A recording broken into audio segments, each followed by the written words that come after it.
And joining us right now on the Rothman Orthopedics guest line, my dear friend from Bell and the Bird podcast. And if you're not following him on social media and all the social media platforms, so do yourself a favor. Follow, hey, it's Vince Quinn. Without the hey. But you can say, hey, if you want to address me on there and go, hey, it's Vince Quinn. That totally works. I will reply to you. Bell and the Bourbon podcast. Of course, you guys do a wonderful job. You guys have great viewing parties when it comes to all things Eagles, big events, stuff like that. You guys are well-traveled individuals.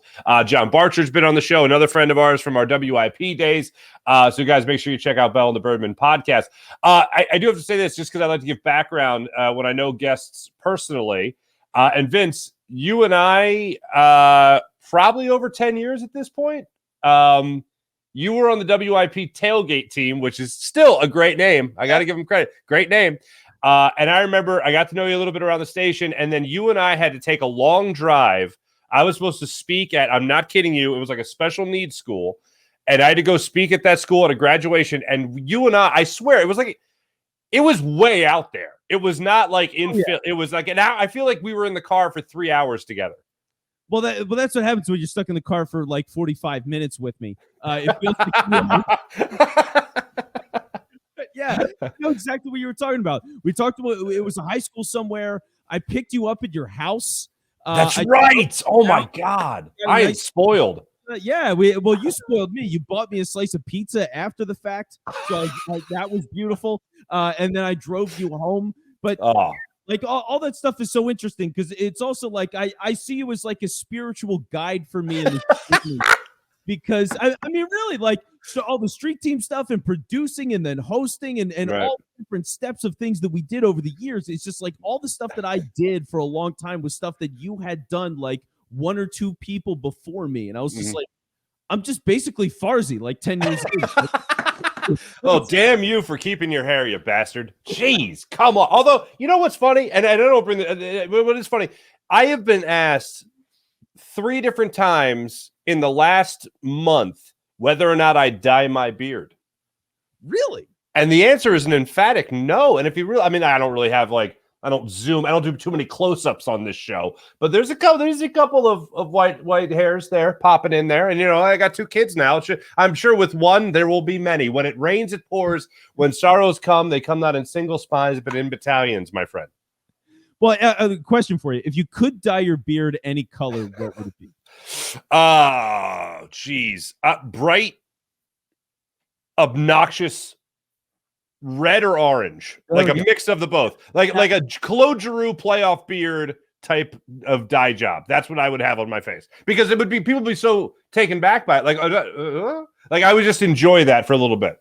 And you would just say, no, it's natural. It's completely exactly. So just I would have to dye my eyebrows too. People would be so blown away by it. But Vincenzo, I'm a little curious here. I'm very curious actually because people seem to not have a whole bunch of information on Sean Desai, the new defensive coordinator of the Philadelphia Eagles. They don't have a lot of information on this gentleman, and all they can really tell us is that Vic Fangio this, Vic Fangio that, and then I hear Emmanuel Acho talking about him yesterday about how he's a great teacher and all that.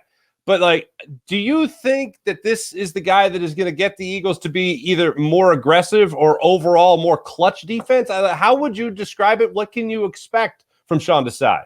Yeah, I mean, clearly they love the ideas of this guy. I mean, more than anything, if whatever he's bringing to the table conceptually, they love what he's doing because otherwise you promote Denard Wilson. He's a guy that's been in-house, and whatever you want to say with all the Fangio stuff, he's been around that, right? Like, whether he's a disciple of Fangio, I don't know what that means. Did he get a tattoo? Is he in a club?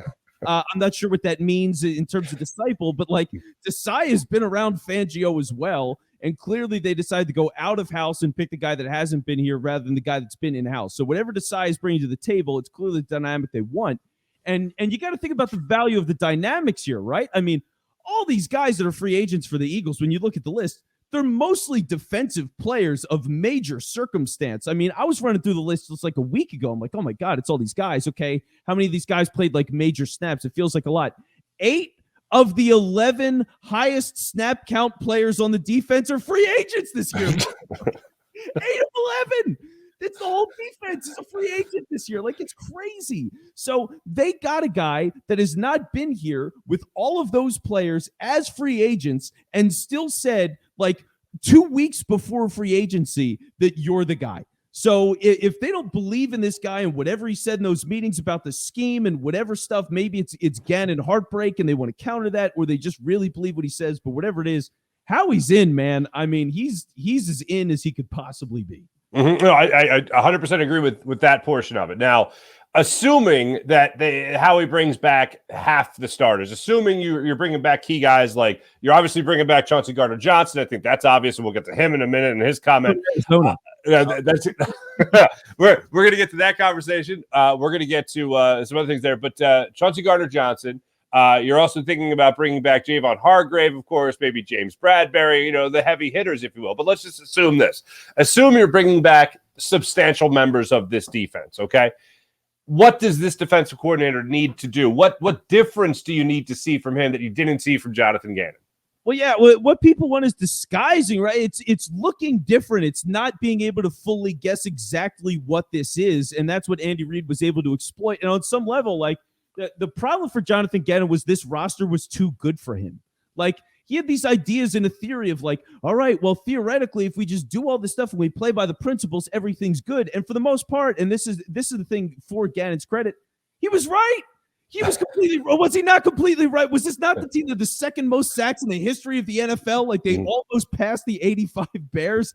That happened. Mm-hmm. That happened with him. Like, he deserves credit for those things. But the problem is the roster was so good that it made all that stuff passable. And then he gets to an elite head coach with an elite quarterback and, like, good offensive talent. I wouldn't say it was elite by any stretch, but it was good enough.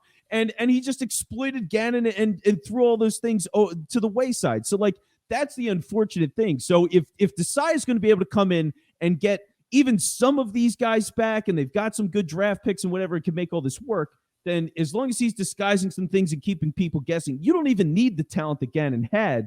You can be more successful because you're getting the other team to go into mistakes, and that's what it's all about. It's winning the turnover battle. Okay. All right. And that all sounds great. I think what a lot of people want to hear is just that. When you're talking about being able to disguise either blitzes or disguise your stunts or disguise the fact that you're going to send 5 and not just 4, not letting the offense know what's coming next. And not in just in that light, but also it can't just be guys like Josh Sweat and Hassan Reddick getting the vast majority of your sacks. I know they were, or even Brandon Graham, who was another 10+ sack guy for his first double-digit season, as we know. But that's all edge rushers. I need to see Javon Hargrave more up the middle win those battles. I need to see TJ Edwards get in the mix when it comes to getting after the quarterback. Chauncey Gardner-Johnson, again, assuming he is signed, which I know a lot of people look at as the number one priority, I need to see him in the backfield as well to be, I hate the buzzword, but it's the buzzword for a reason, aggressive and be deceptive while they're doing it. Yeah, and if you want to talk about guys being aggressive and making things happen in the pass rush, how about Jordan Davis? Let's okay, sure. For a second. I mean, you draft this guy in the first round. You had Kyle Hamilton there. By the way, highest graded safety in the league this year. I'm just saying for Pro Football Focus, I'll pick and choose with them. But it was there. So you took Jordan Davis, all well and good. He's been a run stopper so far. He got less and less effective as the season went on. They started playing. Linval Joseph signed off the street, and Ndamukong Suh signed off the street. That's when the defense got better. I think all those things matter. And, like, whether or not they believe in Jordan Davis as a pass rusher and what he can do there, or if he's just a nose, I think that's a huge factor if you're talking about bringing guys back, whether or not they bring back Hargrave. I mean, Hargrave, they nailed that signing. Everybody, as soon as they went super aggressive, the moment he was a free agent, everybody was like, wait, who's this guy? What? He wasn't a popular name. And then what do you know? He's getting double-digit sacks here. So, like, that's what you want. But if I'm worried about anybody, I mean, it'd be good to disguise it. Absolutely. I'm with you. Like TJ Edwards or Nakobe Dean. Same thing. Nakobe Dean, blitz Nakobe Dean. Let's see more of that. We didn't see any of him this year. What can he do? Like, it's time for him to shine. So I want to see that. But also Jordan Davis, man, let's get him getting some pass pressures as well.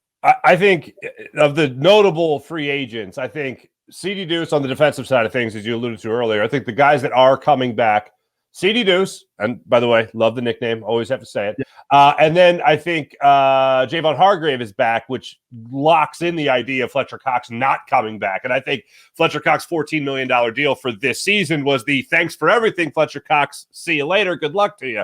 I think that was kind of the message from the front office to Fletcher Cox there. And plus, with the way everything kind of shook out at the end of last year, that's all the more reason why I don't think he's back this year. So with that being said, do you think Jordan Davis is the guy to step in and play that Fletcher Cox role in the defensive line? No, I don't think he is. He's not the same as Fletcher Cox. Like when they got him, that was the idea. And you think of the way the league's trended since Fletcher's gotten into leagues. It was guys like Geno Atkins back in the day and Aaron Donald and stuff like that. It's been for these players. It's okay. Can you be an elite pass rusher from the defensive tackle position? And that's been a super premium because before you're paying all these hot top of the line contracts to defensive ends, the money tells you that if you can get elite pass rusher at defensive tackle, you were saving money. That's not the case anymore. And for Jordan Davis, what he's doing at this point, I mean, he's never shown that he's an elite pass rusher, really. It was just the idea that he has potential to do it. And as a pro, he hasn't done it. So, like, that's the problem. Can he be Fletcher Cox? Can he be a highly productive defensive tackle? I think he can absolutely do that, but I think he's doing it as a first down and second down guy. Okay, so here's where I'm at with him. If he can eat up double teams, if he gets double teamed, if he gets that attention, or maybe he gets freed up because Javon Hargrave's going to get double teamed, or maybe you're sending more help out there to the outside with Josh Sweat and Hassan Reddick, then yes, that's a lot of help for a guy you took in the first round, obviously, in Jordan Davis. But as the grooming process continues, as the maturation process continues, I think that's something that could help him and the Eagles transition away from Fletcher Cox and him seeing more snaps this season. Yeah, and that's great. Like, get him snaps because it can look different as long as you get the complementary pieces in the right places, right? Like, okay, sure.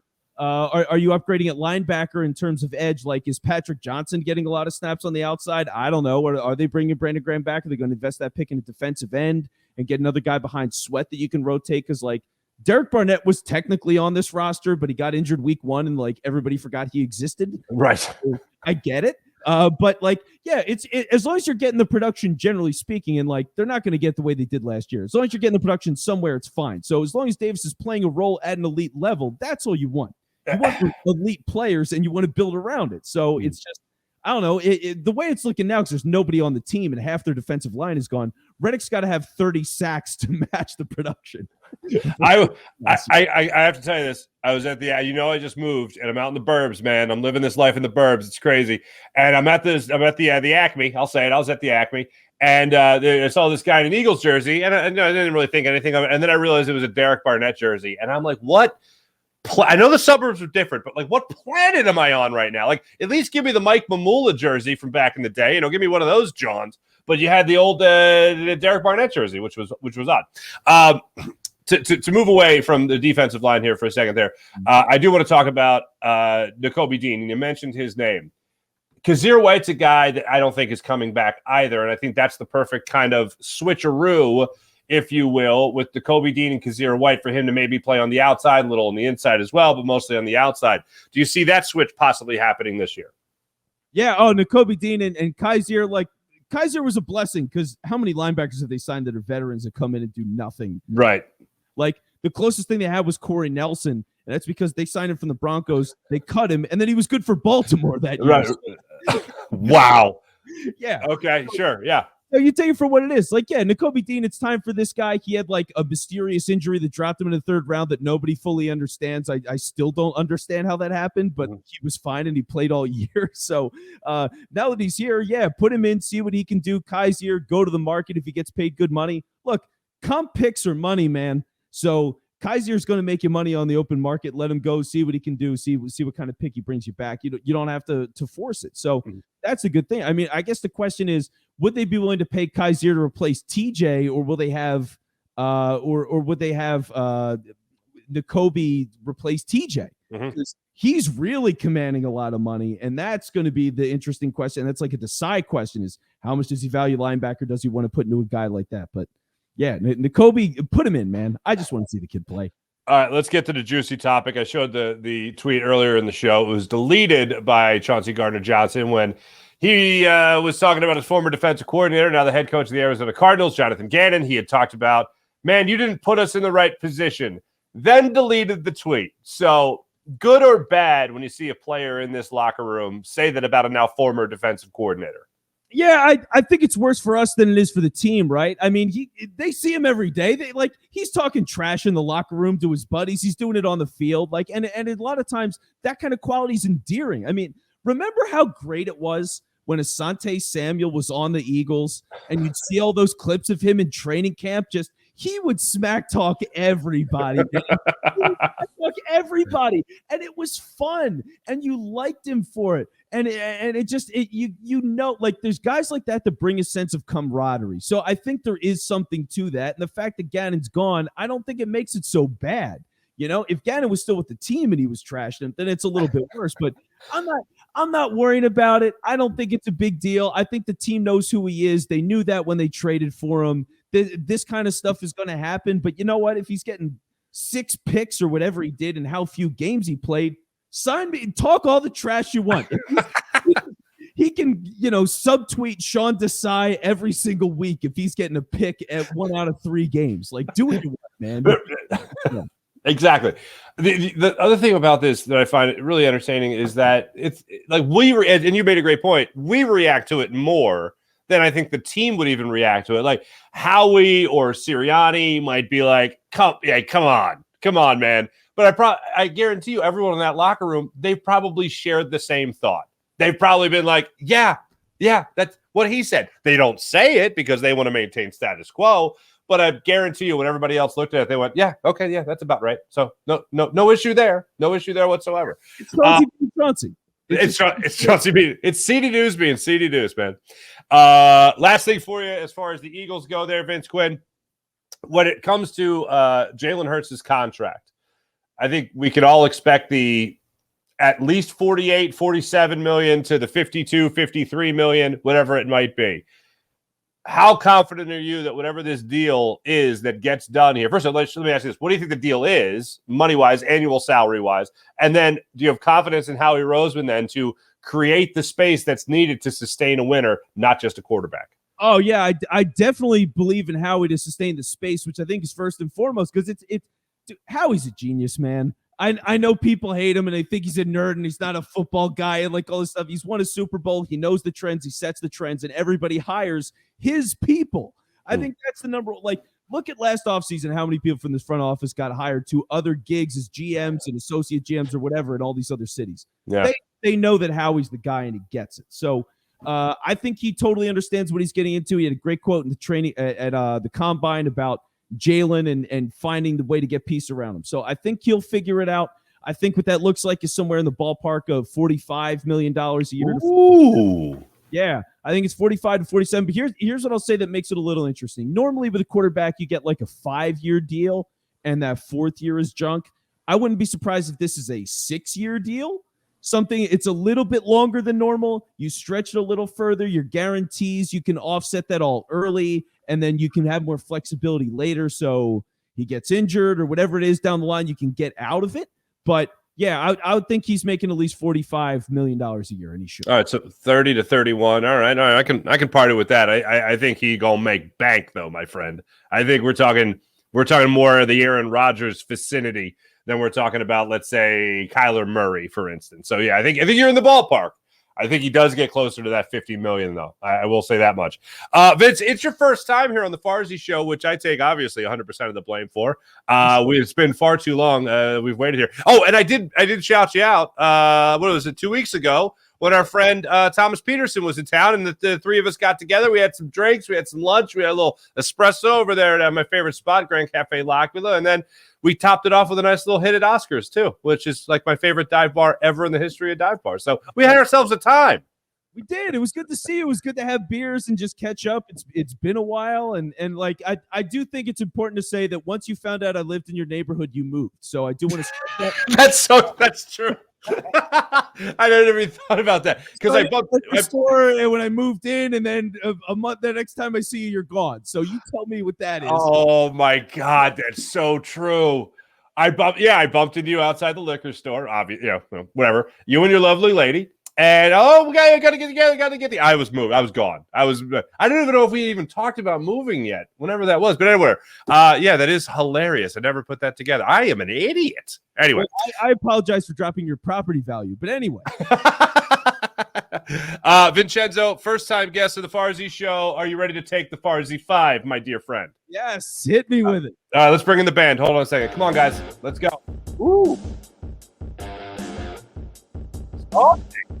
Awesome. Bell the Birdman podcast. Best job before you were in the media? I was technically installing security systems in parking garages for a summer, and I lived at my friend's house while I was doing it because I was working for his dad. I installed one system. He gave me probably, 500 beers that summer. Best job, best trade-off. You can't match that. Were you paid in cash and money for this or just beer? I was paid for cash for the job, and then I just drank at his house all the time all summer. So yeah, that was the best gig I've ever had. There you go. All right. On that note, go-to fast food place. Wendy's. Wendy's, I would say, out of all the places. Oh, Junior Bacon Cheeseburger for like $1.89, I'll say, is such a connoisseur. Yeah. You can't beat that value, man. That's the number one. Super easy. Usually gets the order right. Wendy's. The junior bacon cheeseburger. The junior. Yes, I've put on some weight, Mark, and I need to be very conscious. No, hold on, because that's exactly where I'm going with it. Because I literally don't do the Baconator. I do the son of the Baconator because I'm a health nut, I mean, Diet Coke, Mark. Come on, it's.